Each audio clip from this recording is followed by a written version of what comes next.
Thierry Capet, directeur général des Papeteries Pichon, une entreprise qui existe depuis 75 ans et qui est spécialisée dans les fournitures scolaires. Nous alimentons environ 30% des écoles en France pour faire vivre la rentrée des classes et puis toute l'année qui suit derrière.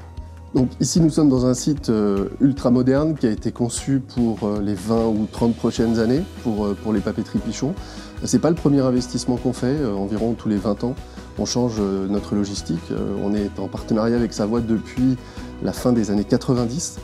Donc c'est une histoire assez ancienne et donc assez naturellement on est retourné vers eux pour ce nouveau bond en avant avec le choix résolu d'une innovation logistique pour faire face aux demandes croissantes de nos clients qui sont B2B mais qui néanmoins ont des attentes qui se rapprochent de plus en plus de celles des consommateurs B2C et donc des besoins de rapidité, d'efficacité pour la logistique.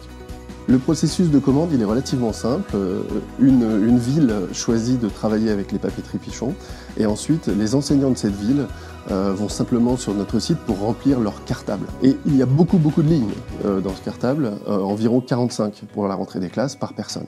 Tout arrive au même moment, généralement dans les dernières semaines du mois de juin et au début du mois de juillet, pour être soit livré avant la sortie des classes, soit juste avant la rentrée des classes. Et quand je dis juste avant, c'est dans les 2 jours qui précèdent généralement la rentrée des classes. Donc c'est une activité extrêmement saisonnière. Donc la collaboration, en fait, elle est née du simple constat qu'on avait besoin d'abord de fixer le processus logistique et que ce processus aurait forcément besoin d'un bâtiment spécifique.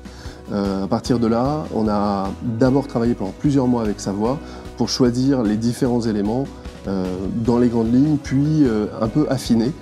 Quand je dis affiner, c'est-à-dire qu'il faut aller jusqu'à un dessin relativement abouti pour pouvoir derrière fournir aux architectes, par exemple, le plan pour faire les poteaux, l'épaisseur de la dalle, toutes ces choses-là. Donc c'était ça déjà le parti pris de commencer avec la partie logistique en premier. Et ensuite, on a pu mettre tout le monde autour de la table pour que chacun partage ses contraintes. Et Savoie, pour ça, présente une méthodologie qui fixe les devoirs et les responsabilités de chacun, de chaque partie, pendant toute la durée du projet.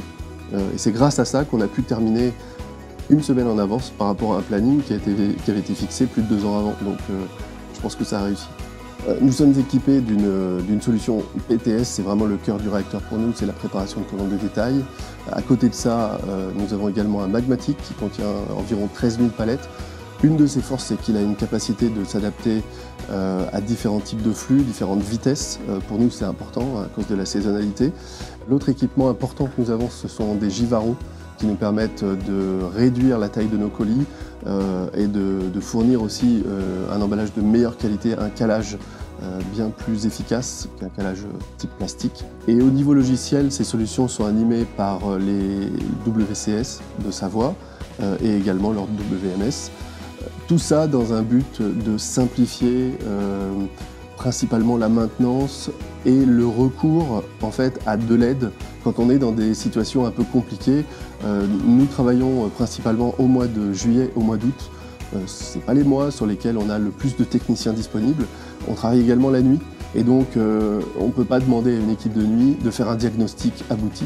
La productivité a fait des bonds, littéralement des bonds tous les ans. Donc c'est une vraie réussite au final. On a atteint nos objectifs en termes de production avec l'effectif qu'on souhaitait. Quand Savoie nous a vendu cette solution, ils se sont engagés contractuellement sur un certain nombre de performances et ces performances sont atteintes. Et on pense qu'on peut aller au-delà des performances contractuelles aujourd'hui avec les équipes, donc on est assez confiant pour la suite.